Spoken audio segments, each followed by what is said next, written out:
Damn, Jeff, I'm sorry. I keep playing the redundant game a little bit like Ole Miss again, but Ole Miss finds themselves in a big game this week. LSU is in a position where if they can win this game, they put themselves back into the top 10 picture. Also, if Ole Miss is able to win this game, they put themselves back into the top 15, possibly top 10 picture as well, too. And they still give themselves the opportunity to possibly get into this Final Four as well, too. Not Ole Miss, but LSU for sure. And, those are the things that we look at. And when I look at this game right here, I see a lot of things that are in favor of LSU. I know LSU had a toughie against Arkansas, but Arkansas is a bitter rival of them. And Ole Miss is a bitter rival as well, too. This is probably Ole Miss's biggest home game of the season because they know that this can change a lot of things. This can change a lot of people's thinking of their team. But I just feel like Brian Kelly, after week one and having to play against Florida State, he told himself this is probably going to be the toughest game that we're going to have all season before we play the Alabamas of the world. And we need to look at every single game like we're going against Alabama. And they didn't do it last week because Arkansas had some little quirky little plays going on that affected them a little bit. But this week, I think they'll have their head fully on the swivel because they know what time it is. If they slip up for a moment, Ole Miss will beat them, and they know that. So with this game right here, it's one of our closer spreads of the week as well, too. So this is probably the definitive game of the week, in my opinion. And I would say this. I will go ahead and take LSU for this game. I'm taking them with the minus 155 money line as well, too. So what are your thoughts, Jeff, and who do you have winning this game?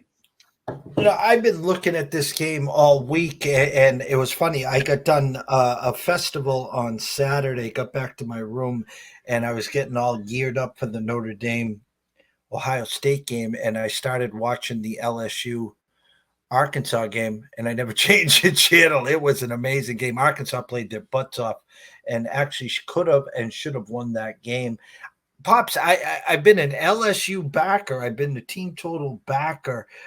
This game reeks to me. They're 2.5-point favorites, and it's funny, it hasn't gone to 3, meaning most people who like LSU are going to say, well, they got to win by a field goal and, therefore run into the window. Again, lost opening week to Florida State, never showed up in the second half, got boat raced. Rolling into form as we're hoping that they stay undefeated till I think it's the first week in November when they travel to Tuscaloosa. I'm looking at my true numbers here, Pops. I had a 62.5 for the 2.5. It's up to 67.5 for the 2.5.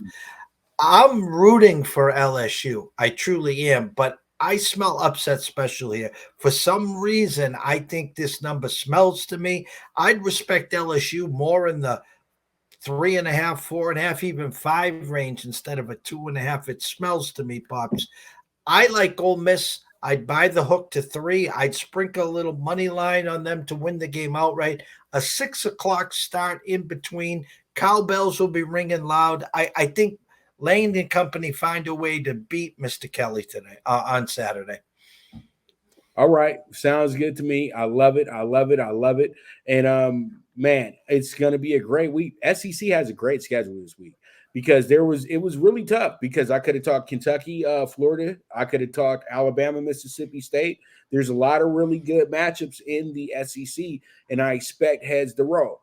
But I got a treat for you guys here at the end of the show. We're going to have the Power 5 conference bets list, a part of Talking Tickets. So make sure that you're around for that portion of the show as well, too. So for that, we're going to go ahead and take a quick commercial break. And when I get back, we're going to go ahead and we are going to talk about the MLB pennant race, and we're going to talk about the NL MVP race as well, too, and all the top games tonight as well. So you guys stay tuned. This is the Premier Sports Betting Show with the one and only Pop DiBiase, the primetime capper, and the Don of Cape Cod himself, Mr. Jeff Dawson, and we'll be right back to you.